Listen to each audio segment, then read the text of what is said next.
Hello, Patrick Molloy, anxiety specialist here again. Just see we're not straight here. Just straightening up the camera a little bit. So today I thought I'd talk about something that I find it sort of slightly amusing but also understandable. One of the modalities that I've trained in very extensively actually over the years is hypnosis and hypnotherapy. There are an awful lot of misconceptions about it.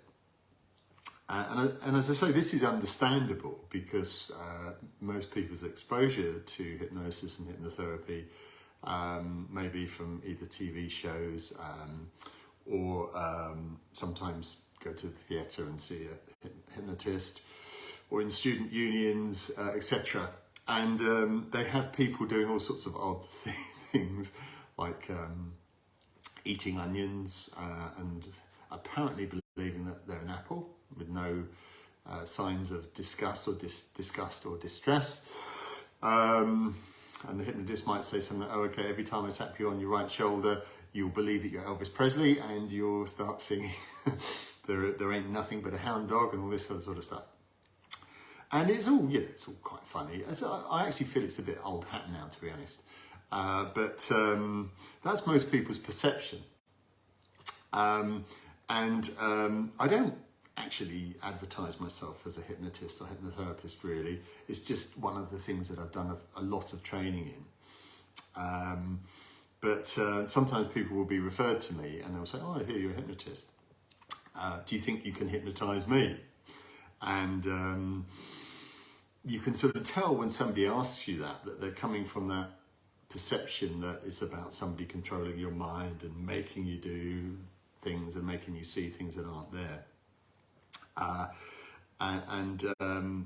mean, in one way, you might say it's good because they've got a sense of the power of hypnosis. But in another way, then if somebody thinks you're going to control their mind, or they're going to lose consciousness and not know what they're doing, they're going to be on guard and on the alert. So what I found after many years of working with hypnosis was that, in terms of therapy at least, I kind of reversed the whole thing. And I say, well, it's not about whether I can hypnotize you, it's about whether we can undo the hypnosis that's already there. And they'll say, what do you mean? You're saying that I'm hypnotized? And then I'll explain that, well, if you go to see a stage hypnotist, they might tell you that, okay, when the bell rings, then when you look around, everybody will have no clothes on, and et cetera, et cetera. They kind of link things together. Well, in your case, when you see chocolate, you find that you can't stop eating until the whole bar is eaten. Or, for example, it might be, oh, whenever you go into a meeting, you can't speak. Or it might be whenever it's raining, you can't drive your car because you're terrified. Or whenever you go over the bridge, you're terrified.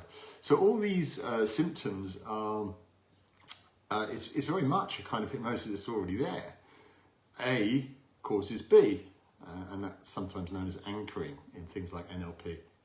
So things are linked together in the mind so that when A happens, B happens. And it's often an event, personal circumstance, or a thing in the world, and a feeling. Or it might be an event, a person or object, whatever, or a behaviour, and they happen automatically. So I see my job really more about helping people to snap out of it, and not just purely by understanding it, but just seeing how it's working, and there are particular ways of helping somebody to break these automatic responses. They're kind of like trances that people go into. So I just thought I'd talk about that, because in anxiety, very often, it's just like this, isn't it? If it's situational anxiety, so I always get anxious in meetings.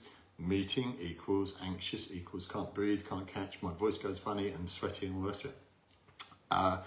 Or if it's anxiety when driving, as I said, whenever I get into the car or whenever I go over the bridge, things are linked together. And so when I'm working with someone, is to actually unhypnotize someone, is to break the automatic thoughts, feelings and behaviours that are already there. And can they be hypnotised? Well, yeah, they're already hypnotised. So it's more, reversing the whole thing makes a lot of sense to people very often, and opens the door for change to take place. Anyway, I hope you found that interesting. If you have any questions, by all means, feel free to reach out. Please feel free to like and share. Many people have got back to me recently and they've told me how helpful some of these short pieces are. So if you share, you may be helping somebody without realising it. And by all means, reach out if you'd like to have a chat with me about how I may be able to help you. So that's it for today. Patrick Molloy, anxiety therapist. Speak to you soon.